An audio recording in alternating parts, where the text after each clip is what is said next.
Actually, this summer proved how valuable your service is to both the consumer, the end consumer, and to the airlines, which are actually your clients and the travel service providers. But what actually happened?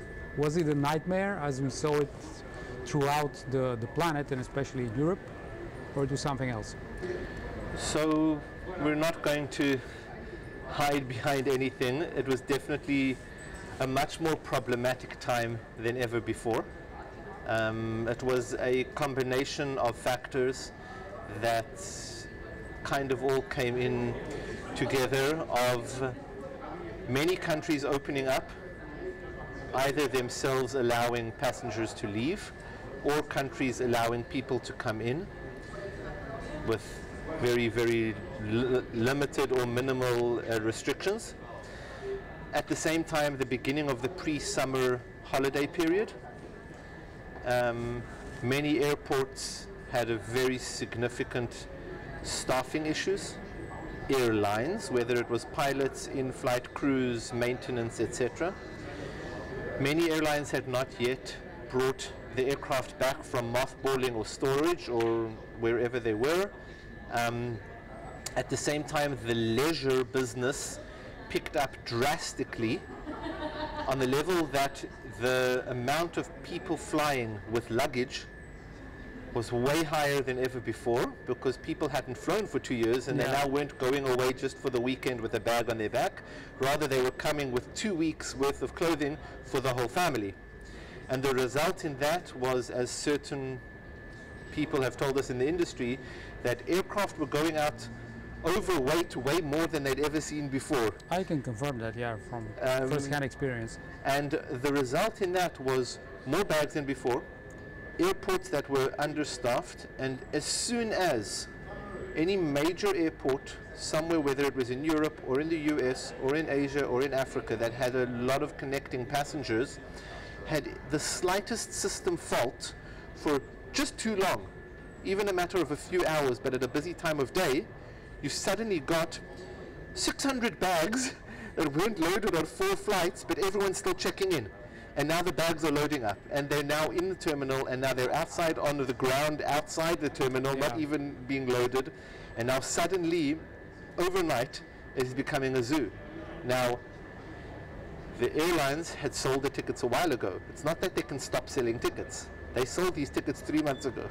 So the people are still coming to the airport to fly, and the bags are loading up, and there's not enough staff, whether it is ground handling, whether it is airports, where it is anyone out there to help the person, and suddenly you have got a almost never before situation that no one knew how to really manage. From Blue Ribbon Bag's perspective, not going to not going to say that it wasn't hard. It was definitely one of the hardest times. On the other hand, it was actually very good for us. It required us to find more innovative ways, whether it was using the regular system, using other means and ways to find bags, because at the end of the day, a person that checks in their bag wants their bag back. And they want to know it's not lost, where is it, and when is it coming, and how quickly is it coming. And that is what we do. It was hard. Yeah. It's much, much easier now. Things have definitely calmed down, but it was a problematic time. So how many bags did you lose during that process? Our loss ratio during that time was certainly higher. If we on a regular basis have losses more that we would count them on how many bags didn't arrive within 96 hours, which is our guarantee, on a month. Yeah. We were there more counting it on a matter of week or even few days. It was definitely a higher amount than usual. Not all bags that we pay out our $1,000 satisfaction guarantee were actually lost. They just weren't there in time. Yeah. So from us, we pay when 4 days that the bag isn't at the destination airport. The bag might have not been lost, we just couldn't get there quickly. Yeah. Right? Very few people that buy the Blue Ribbon Bag service have a situation that their bag disappears off the face of the earth. But almost always we will find it eventually, or it'll get to them. Because they notified us, because we got involved already on the first day, it makes a major difference when there is someone out there already communicating to the customer, the airport, immediately about a delay. Yeah. As opposed to waiting after 5 days and then saying, hey, can someone help me? We get involved immediately. And because we get involved so quickly, it is the very big difference to someone else who didn't have a crisis concierge working for them. So how much money did you lose then? It was definitely a lot more than usual. Yeah. We also have a $1,000 guarantee, a $1,500, a $2,000. We've got different gold, platinum, and service levels. Yeah. So the money aspect is not really the what you're looking for, but it's rather what was the number. Our numbers increased very similar to the increases in mishandled baggage everywhere. Yeah. Whereas if in Europe they often talk about a 2 to 4% mishandled baggage ratio, and it went up to closer to 10. So similar, our delay baggage ratio went up. In the US, when they used to talk about 0.1 to 0.5%, and it went already into the 2 to 4% in Yeah. the US. So we saw the same thing. In regions where everyone was reporting numbers increasing, so too did our increase go up. But we sold a lot more in that period as well. Yeah, that was my next question. And we are selling more now because people have actually realized that it is worthwhile to spend another few dollars and know that when there's a problem, they're not now calling a regular 1-800 number. Rather, they've got a Blue Ribbon Bags service department that are going to take them on as a project and to work very quickly. We've only got 4 days. We have to hurry up. So that's on the positive side.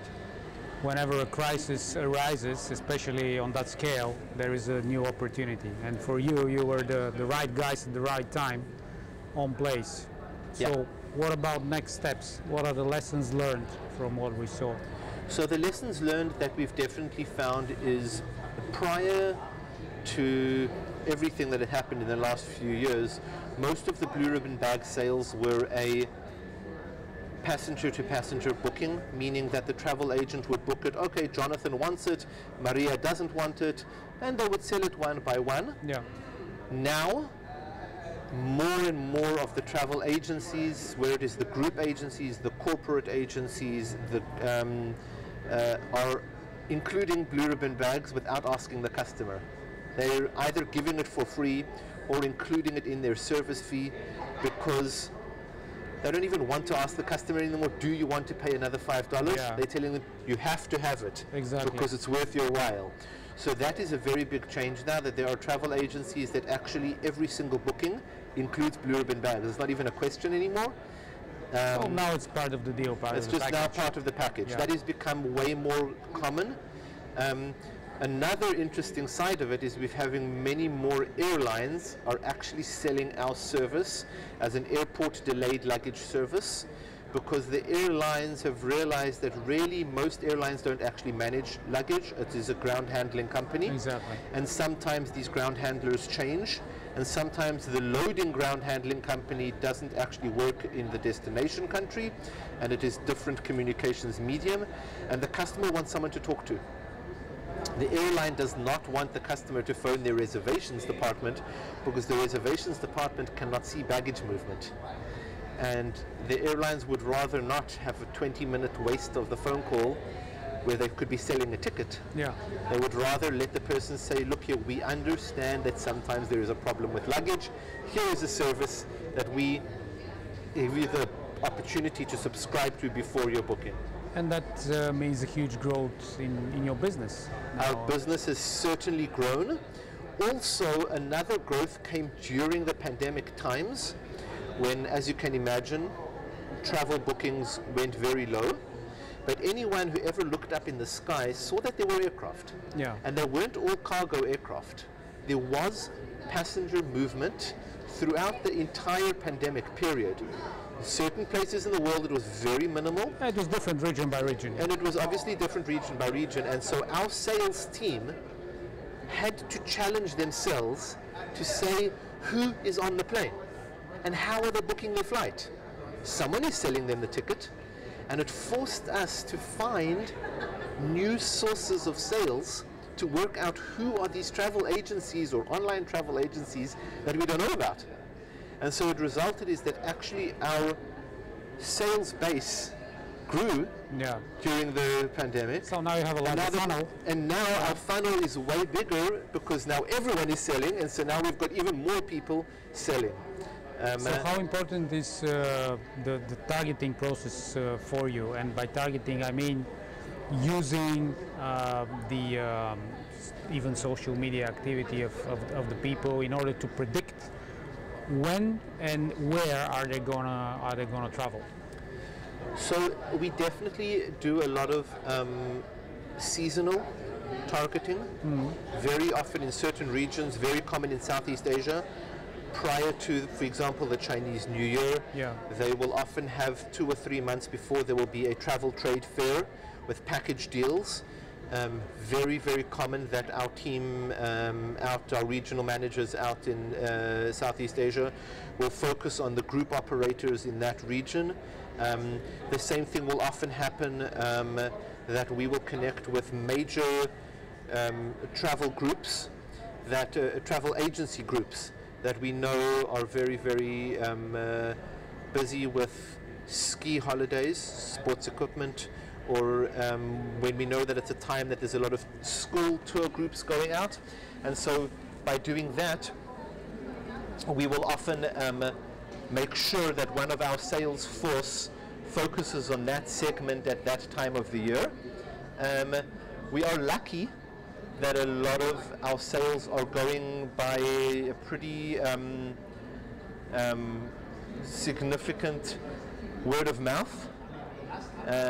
Yet we do know, nevertheless, that there definitely needs to be a certain level and amount of marketing for our name to go out there.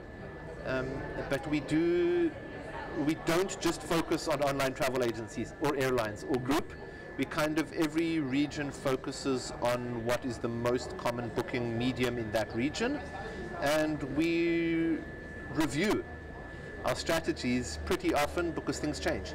I'm sure now you're going to be much more recognizable worldwide than before. And last but not least, have there been any changes, not just due to the travel chaos of this summer, but just due to your growth and process of maturing the service, in terms of how you track the luggage? Yeah, so I touched on a little bit before at the beginning, whereby pre-COVID, when systems worked the same way, we found more and more that there is actually a lot more manual work in the airport industry than we could have ever imagined, and it has required us to be a little bit more creative and almost like inquisitive. Yeah. And as opposed to allowing ourselves to give a few more hours because we know usually the data will come, sometimes our operations has to be pushier than before to pressure an airport or an airline for information on a bag. We try to speed things up because we really don't want things to get to that 96-hour deadline, rather to be quicker than that. At the end of the day, the customer wants their bag really quickly. We also now are using WhatsApp messaging. Even in certain places there's the ability to get voice messaging. We found that some people like that. Yet on the other hand, we've also increased our language capabilities. We've got many more regions, many more languages that we have to cover. For example, that needs a lot of additional investment as well on your part. It is initial investment. When you're working on certain things, scalability. So whenever we added new languages, we already looked for a language provider that has the ability to scale us up on the following 7 because we predict we might need them. So there is investment, correct, but it is worth it, because when you are now able to go to a company like Trip.com, who are a client of ours that came around only during the pandemic, but they said we need Malaysian and we need Bahasa and 2 different versions of Bahasa, and we need Cantonese and Mandarin, and we need to have Spanish, and we need to have Portuguese, but we need to have Portuguese, Portugal, Portuguese, Brazil. We said no problem, because we had the ability to scale it up. And that is something that is very important for us, to be able to support any region pretty quickly. Not we'll tell you in 3 months' time, rather we'll tell you in 2 weeks' time. Do you also allow yourselves to act as consultants to other players in the industry, especially the handlers and the airports?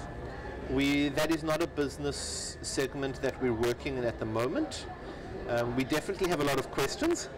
People often ask us, how can we improve our processes? And sometimes we will work or discuss such things. Because you already have the bigger picture. Correct.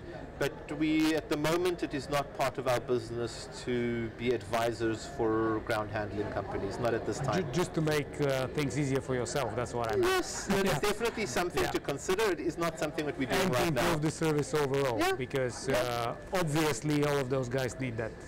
There definitely are things that could be improved in the customer journey. We're getting there. The whole industry is getting there. I think it was a very important learning time also. It gave a lot of opportunities, and some other speakers today mentioned that. It gave opportunities to actually think, as opposed to just continuously going the way we've been going for 30 years, to actually stop and say, maybe this isn't working and we can fix something. So that has definitely shown across the board in the industry, and we're seeing it from our side. We're seeing that as well. Not really something that we did, but more we're just seeing the industry improving, which is a very good thing. Customer service is definitely improving in the industry, which is fantastic. Perfect. Thank you very much. Thank you. Thank you very much. Thanks.